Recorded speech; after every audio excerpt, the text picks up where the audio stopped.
হায়রে বাঙালি জাতি, দেশ তো স্বাধীন করলেন, পিছনের অবদান ভুলে গেলেন। হয়তো আমরা দূরপ্রবাসে থেকে রাজপথে নামতে পারিনি, কিন্তু 1,20,00,000 মানুষ রেমিটেন্স বন্ধ করে দিয়ে আপনাদের সাথে যুদ্ধে সামিল হয়েছে। আর আপনারা কি করলেন? আবারও প্রমাণ করে দিলেন প্রবাসীরা সবার প্রিয়জন হয় না। তো আজকে আমি কিছু কথা বলতে আসছি, কিছু কথা বলি। তারপর আপনারা সরকার গঠন করছেন। কিছু কিছু নিউজ পাই যে সরকার 3 মাসের জন্য গঠন করছেন, এরপরে কিছু শুনি 6 মাসের জন্য। তো করছেন, ভালো করছেন, সমস্যা নেই। এরপরে কিছু গুজবও শুনি যে সুদ নাকি খায়। এই যে ডক্টর ইউনূসকে আপনারা বসাইছেন, তো আমি বাকিটা জানি না, বাকিটা আলেম ওলামায়েরা বলতে পারবো যে ডক্টর ইউনূস কিরকম, ভালো নাকি কি। আসলে আমার ক্ষেত্রে আমি যতটুকু জানি, মানে ছোটখাটো বিষয়, যে সুদে টাকা লাগাইলে নাকি যে গর্ভধারিণী মা, ওর সাথে জিনা করা হয় সুদে টাকা খাইলে। তো আমি বাকিটা জানতে পারি, মানে বলতে পারি না। কিছুটা গুজব হইতে পারে বা সঠিক হইতে পারে, আলেম ওলামায়েরা বলতে পারবে ব্যাপারটা সঠিক, আমি বলতে পারি না। তো আমি কিছু কথা বলি, আপনারা শুনেন। এই অল্প সময়ের জন্য আপনারা বসাইছেন, তো অল্প সময়ের জন্য বসাইলে আর কিছু বলার নাই আমার। আপনারা যেটা ভালো মনে করবেন। অনেক কষ্টের পর, অনেক আমার ছাত্র ভাইদের, বোনদের রক্তের বিনিময়ে দেশ স্বাধীন করেছেন। ওরা থাকলে অবশ্যই এগুলো চাইতো না, দেশের শান্তি এবং ভালো চাইতো। তো আমরা আশা করি আপনাদের কাছে যে আমরা শান্তি চাই। আর শান্তি কিভাবে হবে? আমার তো অনেক স্বপ্ন ছিল, সবার স্বপ্ন ছিল যে নবীর আদর্শ দেশ চলবে, হযরত মুহাম্মদ সাল্লাল্লাহু আলাইহি ওয়াসাল্লামের আদর্শ দেশ চলবে। আমাদের নবীর আদর্শে দেশ চললে ওই দেশ মানে পুরোপুরি এভাবে স্বাধীন হবে বা উন্নয়ন হবে, সবকিছুই হবে। এবং আপনাদেরকে, ছাত্র ভাইদেরকে একটা আমি মেসেজ দিতে চাই এরকম, হ্যাঁ আপনারা অনেক কষ্টের পর বিজয় এনেছেন, কিন্তু আপনারা শুরু করেছেন, শেষ করেছে কিন্তু সবাই। ধরেন জনগণ, আওয়ামী লীগের নেতারা আসে নাই আপনাদের পক্ষে, আওয়ামী লীগের ভোটাররা ও কিন্তু আপনাদের সাথ দিছে, মানে সাথে আসছিল। তো আমরা প্রবাসী ভাইয়েরা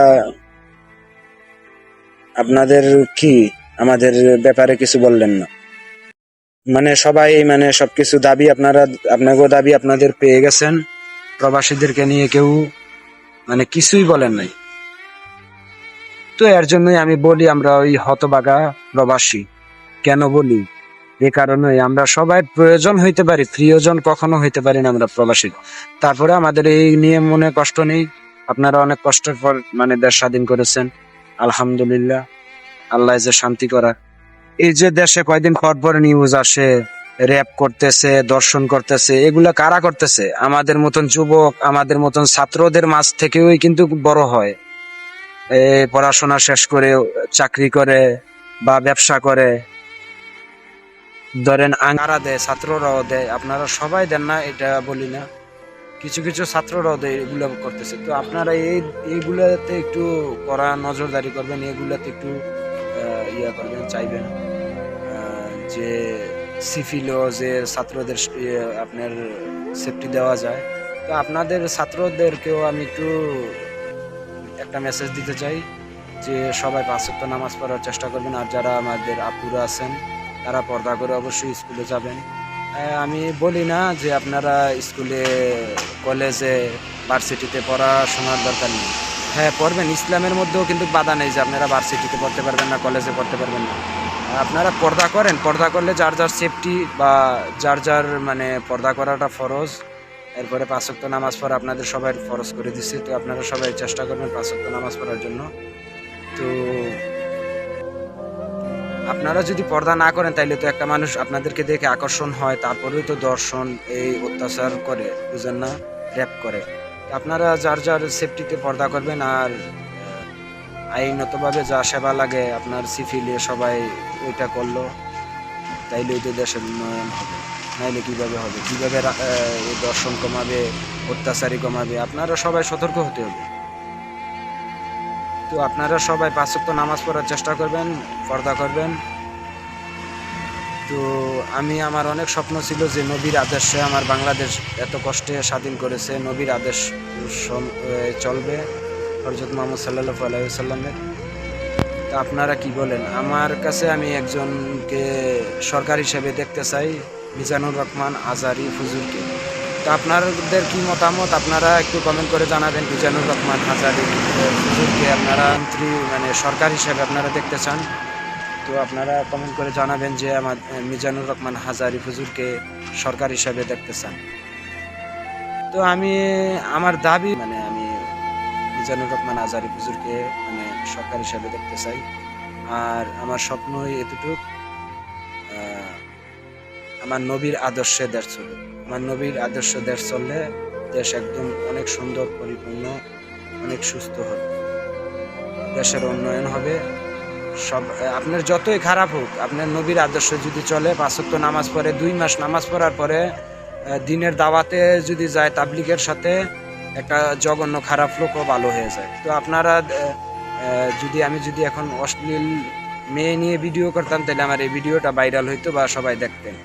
এখন ভালো ইসলামের আমার নবীর আদর্শর কথা বলছি, এই ভিডিওটা কেউ দেখবেন। আর যারা আপনারা নবীর উম্মত হয়ে থাকেন, ইনশাল্লাহ ভিডিওটা শেয়ার করবেন, সবাই যে দেখার সুযোগ পায়, সবাই দেখার লাগে এটা একটু শেয়ার করে দিবেন। আমি এটা ইউটিউবে, আমার পেজে, ফেসবুকে, সব জায়গায় আমি এটা আপলোড করবো। আপনারা যে জায়গা থেকে দেখবেন, এটা একটু, আমরা তো মুসলমান দাবি করলে এটা হাস্যকর হবে। 5 ওয়াক্ত নামাজ পড়তে হবে, নবীর আদর্শ চলতে হবে, দাঁড়িয়ে রাখতে হবে, অনেক কিছুই আছে। যারা না রাখতে পারেন তাদেরকে বলি না। আর ছাত্র ভাইয়েরাও মানে অনেক ভাই আছে যে ভার্সিটিতে পড়ে, কলেজে পড়ে, 5 ওয়াক্ত নামাজ পড়ে, দাঁড়িয়েও রাখে। তাইলে এটা নিষেধ নাই, ইসলামের মধ্যে নাই যে আপনার উপরে 5 ওয়াক্ত নামাজ ফরজ করছে। তো আমি যতটুক জানছি, এটা আমার দিনের দাওয়াত দেওয়ার, এটা আমার কর্তব্য। আর আমার আল্লাহ পাক পাঠাইছে এই দুনিয়ার ভিতরে, যে বলছে তুমি যতটুক জানো এতটুক সবাইকে তুমি দিনের দাওয়াত দাও, আরও বাকিটা জানো। আমিও ইনশাল্লাহ আরও জানার চেষ্টা করবো। এরপরে 5 ওয়াক্ত নামাজ পড়ার আমার আল্লাহ তৌফিক দেখ। আপনারা আমার জন্য দোয়া করবেন, আমি আপনাদের জন্য দোয়া করি। সবাই 5 ওয়াক্ত নামাজ পড়ার চেষ্টা করবেন। আর দেশটাকে আমি নবীর আদর্শে চলার আহ্বান করতেছি। আপনারা কি বলেন? আপনারা কমেন্ট করে জানাবেন। তো সবাই ভালো থাকবেন। আসসালামু আলাইকুম ওয়া রাহমাতুল্লাহি ওয়া বারাকাতুহু।